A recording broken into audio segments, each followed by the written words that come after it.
నమస్తే అందరికీ. అందరు ఎట్లున్నారుల్లా? మంచిగున్నారా? మేమైతే మస్తుగున్నాం. పొద్దుగాల లేసుడుతోటి చీపురు అందుకొని బయటనైతే మొత్తం అయితే ఊడ్చేసిన. ఎందుకు అని చెప్పేసి అంటే ఇక వాటర్ పట్టేటామనైతే వచ్చేస్తుంది కదా. వాటర్ పడితే పాచ అనేది అయితే అస్సలు పోతలేదు. అందుకని చెప్పేసి ఇక నేనైతే ప్రతిరోజు లేవంగానే చీపురు పట్టుకొని ఇక బయటనైతే ఊడ్చేసిన తర్వాత అంతలోపు అయితే ఇక మచ్చి వాటర్ అయితే పట్టేస్తుంది. బయట మంచిగా అనిపిస్తుంది అట్లా ఊడ్చిన తర్వాత నీళ్ళు పట్టుకుంటే. అదే డైరెక్ట్ నీళ్ళు పడితే అసలు కొంచెం పోయినట్టుగానైతే కొంచెం దుమ్ము లాగానైతే తాకుతూ ఉంటుంది మనం అటు ఇటు నడిచేటప్పుడు. అందుకని చెప్పేసి ఇక రోజైతే బయటనైతే ఊడుస్తున్నా. పొద్దున్న లేచి ఇక బ్రష్ చేసుకున్నాడు అయిపోయిన తర్వాత థైరాయిడ్ గోల్ అయితే వేసేసుకున్నా. ఇక అది వేసుకున్న తర్వాతనే ఏదైనా పని చేసుకున్నాడు అన్నట్టు ఇక బియ్యం అయితే పెడతాన్నా. ఇయ్యాలనైతే ఇక చిన్న ఫస్ట్ డే స్కూల్ అన్నట్టు ఇక అందుకని చెప్పేసి పొద్దుగాలనే లేచుడు అయింది కానీ మామూలుగా అత్తలేదు నిద్రనైతే. ఇక ఇన్ని రోజులు ఎండాకాలం సెలవులు వచ్చినాయి కాబట్టి బాగా లేటుగా పడుకునేది, లేటుగా తినేది, లేటుగా లేచేది.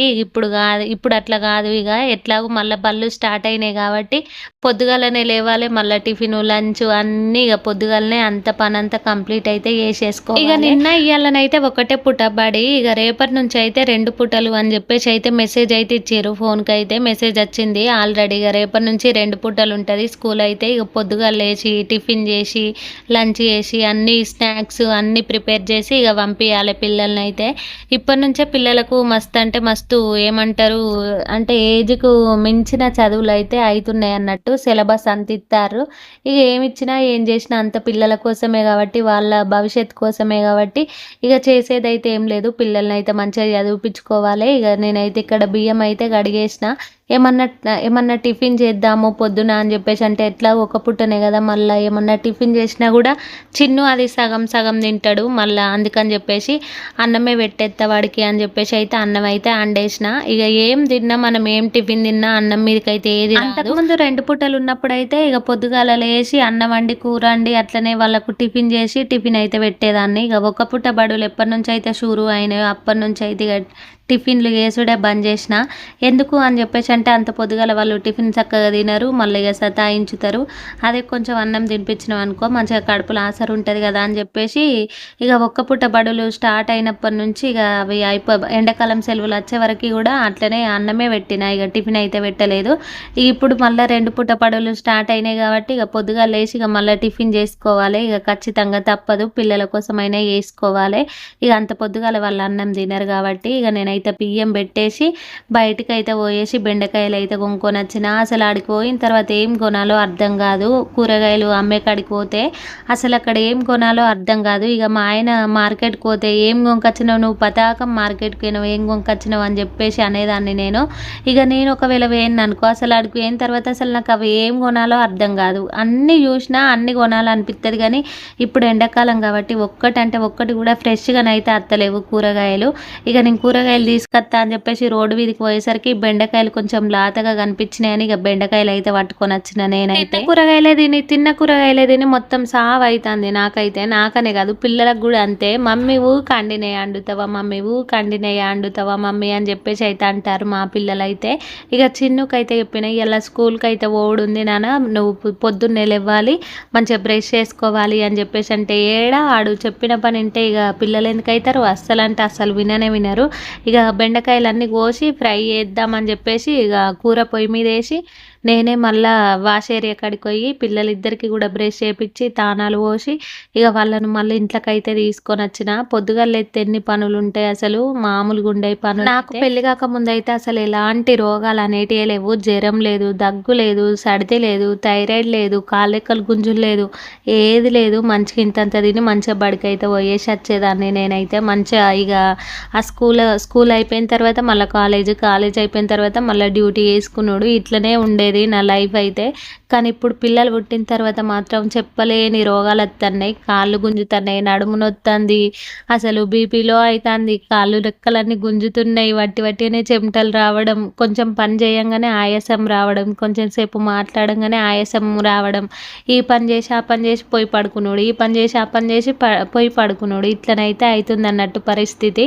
డెలివరీ అయిన తర్వాత పిల్లలు పుట్టిన తర్వాత ఆరోగ్యం అనేది అంత కరెక్ట్గానైతే ఎప్పుడు కూడా ఉండదు.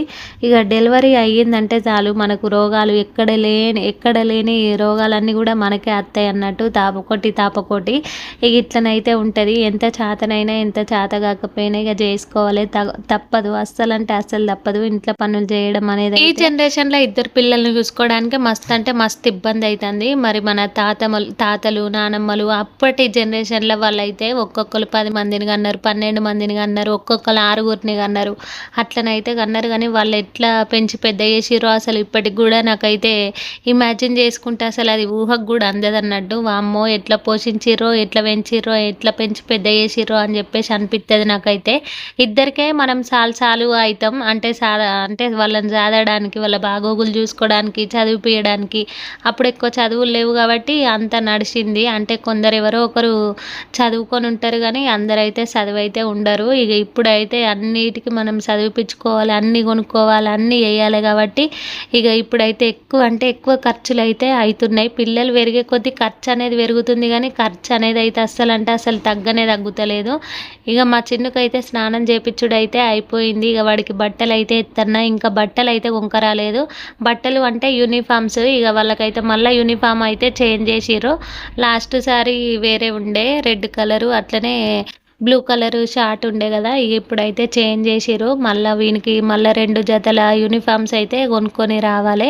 అట్లనే ఇంకోటి స్పోర్ట్స్ డ్రెస్ అని ఉంది, మొత్తం 3 జతలు రావాలి వీనికి యూనిఫామ్ అయితే. అసలు ఎందుకు చేంజ్ చేస్తారో కూడా అర్థమైతలేదు. మొత్తం స్కూల్ మొత్తం ఒకటే యూనిఫామ్ ఉంటే ఎంత మంచిగా ఉంటుంది. ఇక వీళ్ళైతే అట్లా కాదు, నర్సరీకి ఎల్కేజీకి యూకేజీకి ఒక యూనిఫామ్ కోడ్, ఇక ఫస్ట్ క్లాస్ నుంచి మళ్ళీ మిగతా క్లాసులకు ఒక యూనిఫామ్ కోడ్. ఇక మళ్ళీ మనం బుధవారం శనివారం వేసేటి అవి స్పోర్ట్స్ డ్రెస్సులు, మళ్ళీ అవి వేరే అన్నట్టు. మస్తు అంటే మస్తు పైసలు వేస్ట్, అన్ని వృధా ఖర్చులు ఇవన్నీ. నర్సరీ నుంచి 10th క్లాస్ వరకు ఒకటే యూనిఫామ్ కోడ్ అయితే ఉండాలి. ఇక వీళ్ళైతే ఊకే చేంజ్ చేస్తారు యూనిఫామ్స్ అయితే. ఇక వాళ్ళని ఏం అడిగేటట్టు అయితే లేదు. ఇక మనం యూనిఫామ్ కొన్నా, బుక్స్ కొన్నా, అట్లనే ఏమంటారు షూస్ కొన్నా ఖచ్చితంగా స్కూల్ యాజమాన్యంకి అయితే మంచిగా కమిషన్ అయితే పోతుంది. కాబట్టి ఇక మా దాంట్లోనే అన్ని కొనాలి అని చెప్పేసి వాళ్ళు అయితే ముందే రిస్ట్రిక్షన్స్ అయితే పెడతారు. మస్తు అంటే మస్తు దోచుకుంటున్నారు ప్రైవేట్ స్కూల్ వాళ్ళు అయితే, మామూలుగా లేదు అసలు వాళ్ళ దోచుకోవడం అయితే. ఇక ఎవ్వరు అడిగిన వాళ్ళు వాటిగా కంట అవుతారు కాబట్టి ఇక ఎవరు కూడా అడగరు. లాస్ట్ సంవత్సరమే తీసుకున్నాం మేమైతే యూనిఫామ్స్ 2 తీసుకున్నాము. ఇప్పుడు అదే యూనిఫామ్ ఇప్పుడు ఉంటే ఈ సంవత్సరం అయిపోవు, మళ్ళీ నెక్స్ట్ సంవత్సరం అయిపోతే మళ్ళీ తర్వాత తీసుకుందాం 4th క్లాస్కి అట్లా అని చెప్పేసి అనుకున్నాం మేము. కానీ వీళ్ళైతే సడన్గా చేంజ్ చేసిర్రు యూనిఫామ్ అయితే. ఇక యూనిఫామ్ అయితే టీషర్ట్లు అమ్ములకి వేయాలి. అట్లనే ఇక అవి ఎట్లాగూ మనం షార్ట్స్ వేయం కాబట్టి ఆడపిల్లలకు వాళ్ళకైతే స్కర్ట్స్ అయితే తీసుకోవాలి మా అమ్ముల తల్లికి. ఆ టీషర్ట్స్ కూడా వస్తాయో రావో తెలియదు కానీ ఇక మొత్తానికైతే టీషర్ట్ వేసి చూసి ఇక వాటి కిందకైతే టీషర్ట్ల కిందకి స్కర్ట్స్ అయితే కొనుక్కొని అయితే రావాలి. సంవత్సరమే అన్నారు యూకేజీ వరకే ఒక డ్రెస్ కోడ్, తర్వాత మళ్ళీ ఫస్ట్ నుంచి మళ్ళీ వేరే డ్రెస్ కోడ్ అని చెప్పేసి అయితే చెప్పిర్రు. అది మేము యూనిఫామ్స్ తీసుకున్న తర్వాత చెప్పారు. మేము యూనిఫామ్స్ చిన్నకు తీసుకోక ముందు చెప్పుంటే నేను ఒకటే యూనిఫామ్ తీసుకునేదాన్ని, వానికి 2 తీసుకున్నా. ఇప్పుడు ఒకవేళ అమ్ముల తల్లికి ఆ టీషర్ట్లు రాకపోయినా సరే ఇక వాటిని ఏం చేసుడో అర్థమైతలేదు నాకైతే. మంచిగా ఆ యూనిఫామ్స్ ఉంటే కొంచెం మాకు డబ్బులు కూడా సేఫ్ అవుతుండే.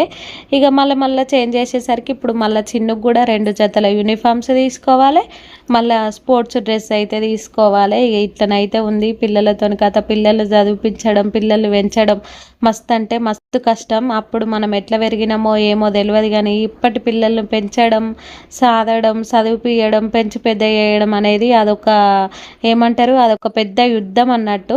ఈ యుద్ధంలో మనం గెలుతామా ఓడిపోతామా అన్నది పక్కకు పెడితే పిల్లలను ఎంతసేపు మంచిగా చదివిపియాలి, పిల్లలకి ఎంతసేపు మంచిగా ఫుడ్ పెట్టాలి, వాళ్ళకి అన్ని మంచిగా అనుగుణంగా వాళ్ళు అడిగినవన్నీ తీసుకొచ్చి పెట్టాలి అని చెప్పేసి వాళ్ళ కోసం పడే బాధ, వాళ్ళ కోసం పడే కష్టం అంత ఇంత కాదు పాపం తల్లిదండ్రులకైతే. ఫస్ట్ రోజు స్కూల్కి పోవడంటే పిల్లలకైతే మస్తు అంటే మస్తు ఎక్సైట్మెంట్గా ఫీల్ అవుతారు కదా. ఇక చిన్నుకైతే రాత్రే చెప్పిన, చిన్ను రేపు స్కూల్ ఉంది నాన్న నువ్వు పొద్దున్నే లేవాలి అని చెప్పేసి చెప్తే సరే మమ్మీ లేస్తా అని చెప్పేసి అన్నాడు. పొద్దుగాల లేచిన తర్వాత ఒక 2 పిలుపులు విలువంగానే లేచి కూర్చున్నాడు. ఇక మంచిగా నేను రెడీ చేసిన కొద్ది రెడీ అయిండు. కొందరు పిల్లలు ఎట్లంటే మారాన్ చేస్తారు, బడి స్టార్ట్ అయిన తర్వాత నేను పోను అని చెప్పేసి. మా చిన్న అయితే అట్లా కాదు, మమ్మీ నేను పోతా అని చెప్పేసి అంటాడు. అమ్ముల తల్లి కూడా వాళ్ళ అన్నయ్యతో నేను పోతా అన్నయ్యతో నన్ను పంపి బడికి అని చెప్పేసి ఒక్కటే లొల్లి. పాపం అదైతే మస్తు ఏడ్చింది. అన్నయ్య పోతాండు స్కూల్కి, నన్ను నువ్వు పంపిత్తలేవు అని చెప్పేసి ఏడుచుడు. నీకు ఇప్పుడే స్టార్ట్ కాలేదు నాన్న, నీకు ఇంకొక వారం పడుతుంది బడి స్టార్ట్ అంటే వాళ్ళకు లేదన్నట్టు, నీకు ఇంకొక వారం పడుతుంది, వారం రోజుల తర్వాత రమ్మంటున్నారు ఎల్కేజీ వాళ్ళను అని చెప్పేసి అయితే చెప్పిన మా అమ్ముల తల్లికి అయితే. ఇక నేనైతే చిన్నుని బల్ల వడగొట్టొచ్చినది అయితే అది క్లిప్ అయితే తీయలేదు. ఎందుకు అని చెప్పేసి అంటే రోడ్డు మీదకి వెళ్ళి నడుచుకుంటూ పోతాం కాబట్టి ఎక్కువ వెహికల్స్ వస్తూ ఉంటాయి. ఇక వీడియో తీయడానికి అయితే అస్సలు వీలవ్వలేదు. పిల్లల్ని పట్టుకొని వీడియో తీసుడు వీలవ్వలేదు. రోడ్డు మీద పిల్లలు అటు ఇరుకుతారు ఇటు ఇరుకుతారు, బండ్లు వస్తాయి కాబట్టి ఇక నేనైతే ఏం వీడియో తీయలేదు. తొవ్వ మీద పల్లె తోలేసి వచ్చిన తర్వాత ఇక్కడ నేను చపాతీ అయితే వేసుకుంటున్నా. ఇక పొద్దుగాల అన్నం తినాలంటే అస్సలు తినాలి అనిపించదు కాబట్టి ఇక టిఫిన్ అయితే ఎత్తన్నా రొట్టె. ఇక నిన్నటిది అయితే చుక్క కూర పప్పు ఉంది, ఇవాళనైతే బెండకాయ ఫ్రై చేసిన. ఇక నిన్నటి కర్రీ ఎట్లా ఉంది కదా చుక్క కూర పప్పు, అది పెట్టేసుకొని అయితే తినేయొచ్చు అని చెప్పేసి ఒక 3 చపాతీలు అట్లా చేసిన. ఎక్కువనే పిండి అయితే కలిపి అయితే పెట్టేసిన. ఎందుకు అని చెప్పేసి అంటే చిన్ను సాయంత్రం వచ్చిన తర్వాత కూడా పిల్లలిద్దరికి చపాతీ చేసి ఇస్తా స్నాక్స్ లాగా. ఇంట్లో ఏం లేవు ఇప్పుడైతే ప్రజెంట్. ఇక రేపటి నుంచి అయితే మళ్ళీ ఏదో ఒకటి చిప్స్ చేగోడీలు అవి అయితే గొంక రావాలి పిల్లలకు స్నాక్స్ పెట్టడానికి. అంతవరకు ఇప్పుడైతే బిస్కెట్లు లేకపోతే చపాతీలు ఇక ఏదన్నా ఒకటి ఇంట్లో ఎప్పుడన్నా ఒకసారి మళ్ళీ పకోడీ ఇలాంటివి ఎత్తున్నా. ఇక మళ్ళీ రేపటి నుంచి మళ్ళీ ఏమన్నా ఒకటి అయితే గొంక రావాలి. ఇక చిన్నుకి ఎట్లాగో సాయంత్రం వచ్చినాక ఎత్తా చపాతీ అని చెప్పేసి ఇక్కడ నేను నాకు అమ్ముల తల్లికి ఇద్దరికి మాత్రమే చపాతీలు చేసుకొని ఇక నేనైతే చపాతీలు అయితే తినేసినా. ఏమో మొన్నటాక కొంచెం వాతావరణం అంతా చల్లబడ్డట్టు అనిపించింది కానీ మళ్ళీ ఎండలు అయితే మామూలుగా కొడతలేవు. మస్తు అంటే మస్తు ఉడకపోతుంది. అసలు కిచెన్ నుండి ఏదన్నా పని చేయాలి అని చెప్పేసి అంటే కూడా అసలు ఇంట్రెస్ట్ అయితే రానే వస్తలేదు. ఇక చపాతీలు చేసుకొని అయితే తింటున్నా. ఫస్ట్ తిన్న తర్వాతనే ముచ్చట, మళ్ళీ లేకపోతే కళ్ళు తిరుగుతాయి, ఇక మళ్ళీ లో బీపీ అవుతుంది. అందుకని చెప్పేసి టైంకి ఇంత కడుపులో వారేసుకోవాలి మనం. ఏదైనా సరే అన్నమైనా సరే టిఫిన్ అయినా సరే ఏదైనా సరే ఇంత కడుపులో పారేసుకుంటే కొంచెం ఆసర అనేది ఉంటుంది మనకి. ఇవాళటి వీడియో వచ్చేసి ఇంతే. వచ్చే వీడియోలోనైతే కలుద్దాం. వీడియో నచ్చితే ఒక చిన్న లైక్ అయితే ఇచ్చేసేయండి. కింద హైప్ అనే బటన్ ఉంటుంది, దాన్ని క్లిక్ చెయ్యిర్రి.